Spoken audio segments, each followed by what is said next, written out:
Hello everyone, welcome back to Distributed Generation and Smart Grid lecture series. In this lecture, we are going to discuss about vehicle to grid technology and some few points regarding the uh, hybrid electric vehicles. Battery based electric vehicles and grid connected hybrid vehicles rely on the power grid for energy. They have to plug into charge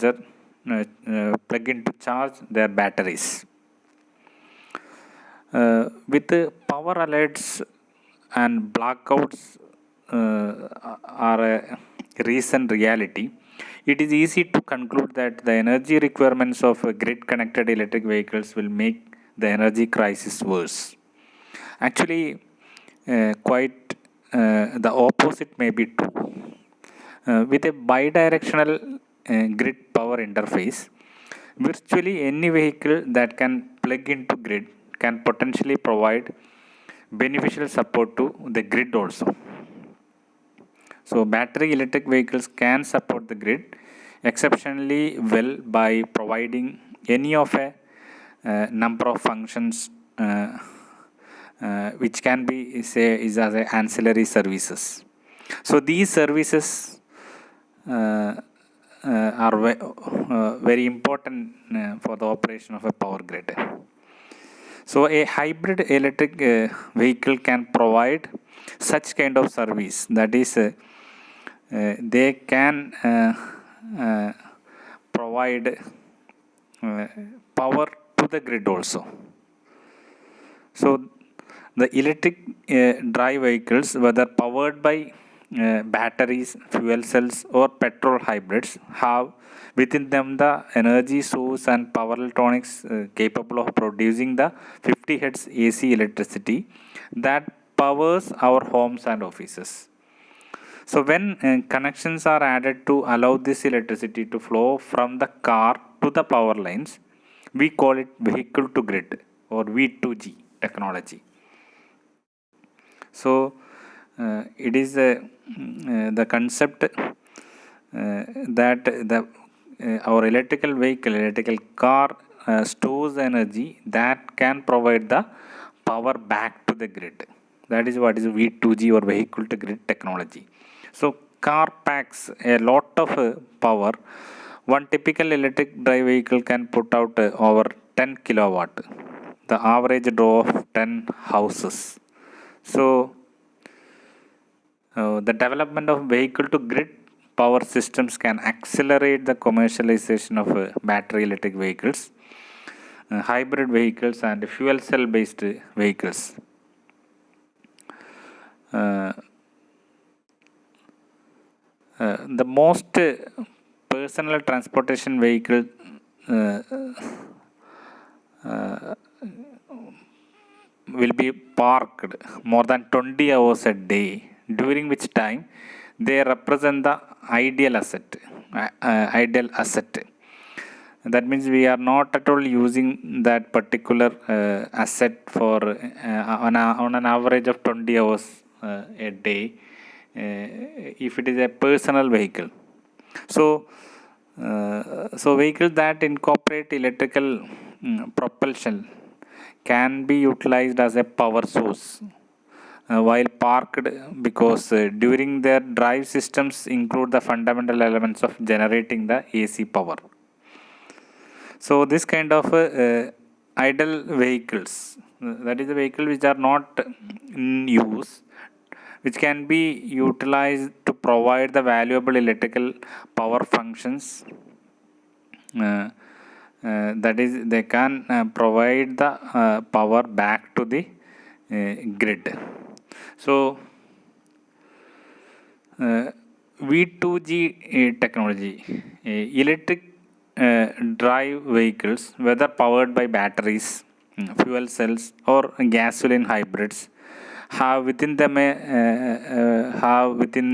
the energy source and power electronic systems capable of producing 50 hertz electricity that power our homes and offices, that can power our homes and offices. So when connections are added to allow this electricity to flow from car to power lines, we call it as vehicle to grid, so or V2G. So the key component to realize the economics value from V2G is precise timing of its grid power production to fit within driving requirements while meeting the time critical power dispatch of the distribution system. Why we are going for V2G means there can you can see that electrification of transportation, number of electric vehicles and PHV models are now growing, and the smart grid is another reason. Upgrading the current power grid system in which we can generate the power and easily integrate to the grid. So you can think about V2G technology in smart grid. V2G allows merging of two large sectors actually, transportation and electrical grid system. So whenever this electrical vehicle is not in use, they can use as a large battery pack, and this energy or large energy storage technology. So the energy stored can be returned back to the main grid. That is what is the V2G or vehicle to grid technology.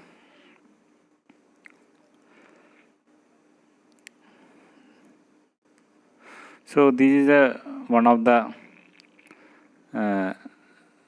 schematic diagram in which you can see that grid from the grid is powering to the domestic customers. Then you can see the two bidirectional lines. You can see that that is the power from conventional grid to the houses and to the charging of car is denoted by a thick line.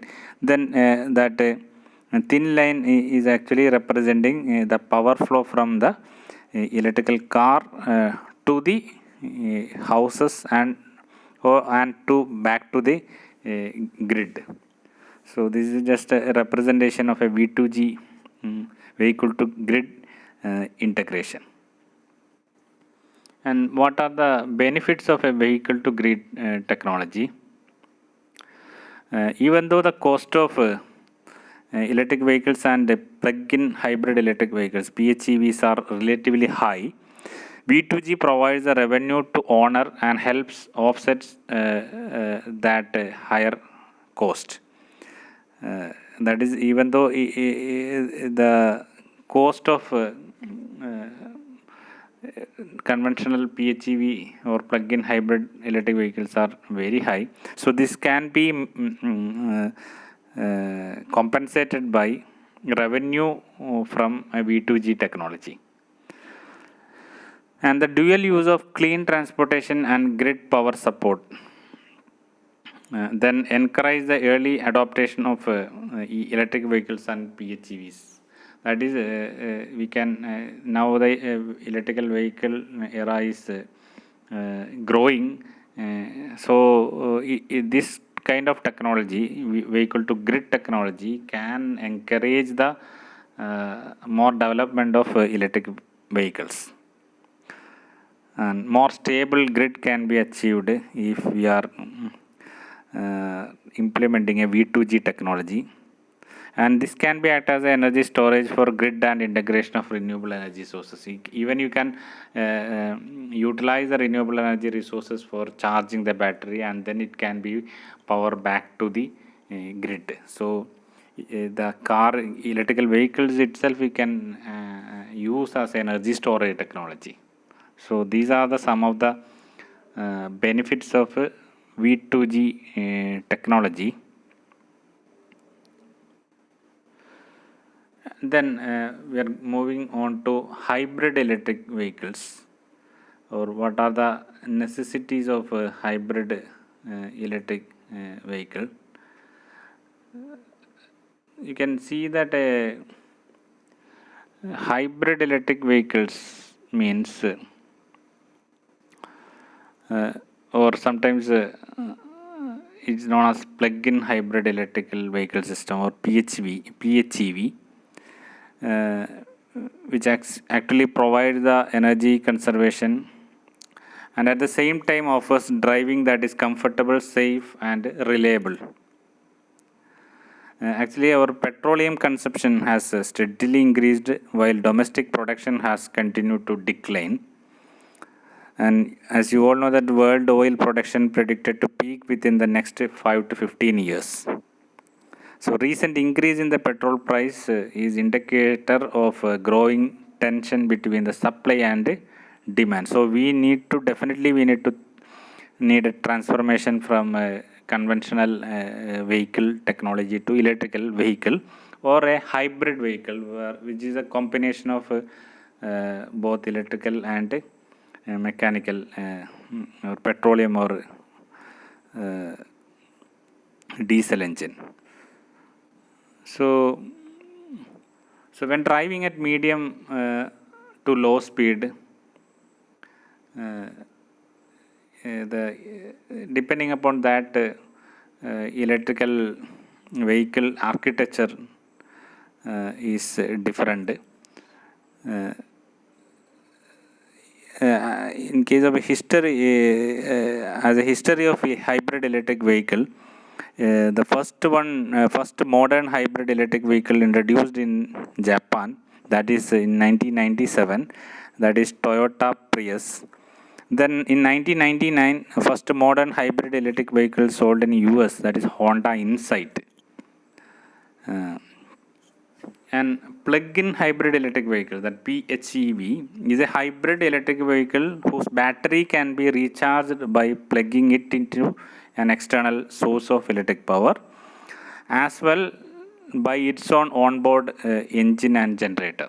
Depending upon its architecture, series or parallel, there are different kinds of PHEV architecture. So PHEVs combines a petrol or diesel engine with an electric motor and a large rechargeable battery that can recharge by plugging into an electrical outlet or electrical vehicle charging station.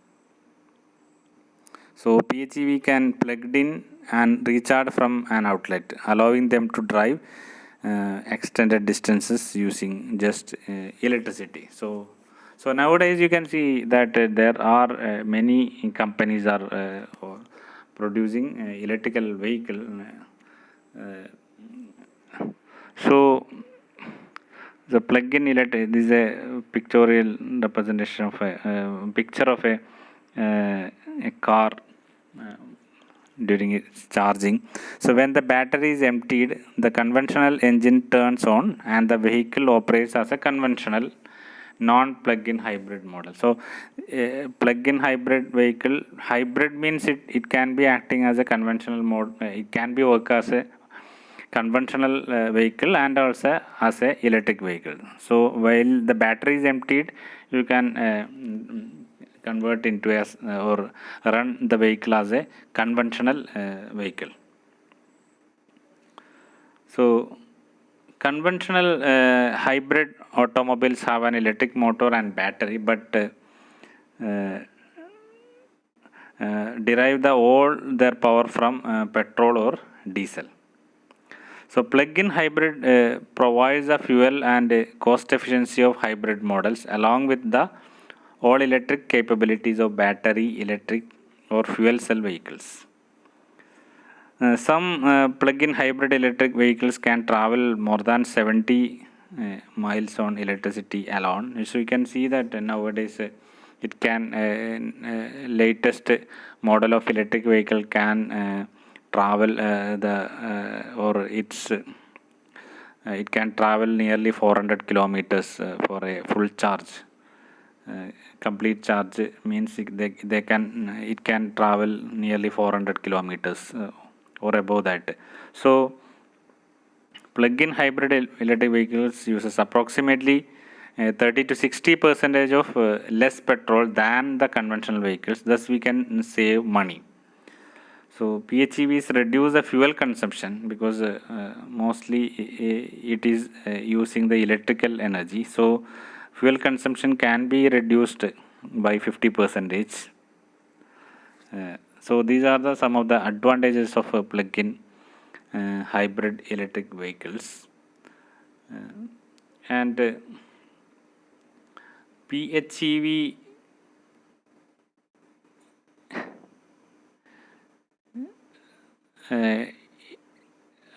architecture, or how PHEV is working.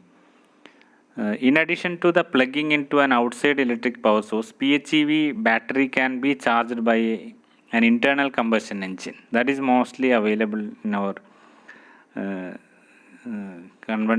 nowadays in the car architectures.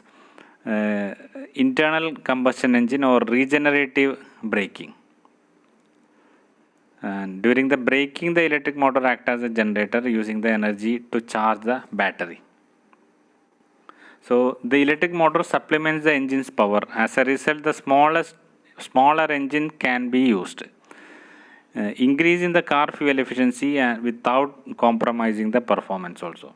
So PHEVs typically start up in all electric mode and operate in electricity until their battery pack is depleted. In case of until the battery pack is depleted. There are basically two architecture or configuration of a plug-in hybrid electric vehicles. They are a series structure, series or extended range hybrid electric vehicle, or parallel hybrid electric vehicle, and series parallel hybrid electric vehicles. This is a pictorial representation of various components in hybrid electric vehicles. You can see the one of the architecture of a series plug-in hybrid electric vehicle. So a series hybrid is like a battery electric vehicle in design. Here the combustion engine drives an electric generator instead of directly driving the wheels. Okay, it is driving the drives an electrical generator. You can see internal combustion engine, then electric generator, and then is battery, DC to DC converter, and inverter, electric motor. Then that motor drives the wheel. So the generator both charges a battery and powers an electric motor that moves the vehicle. So when large amount of power are required, the motor draws electricity from both the battery and the generator. So series hybrid may also be sometimes referred to as extended range electric vehicles or range extended electric vehicles, since the gas engine only generates the electricity to be used by the electric motor and never directly drives the wheels. So this kind of architecture is using the some companies like Chevrolet. So the next one is parallel hybrid electric vehicles. So parallel hybrid is propelled by both an internal combustion engine and an electric motor connected to a mechanical transmission, as you can see here.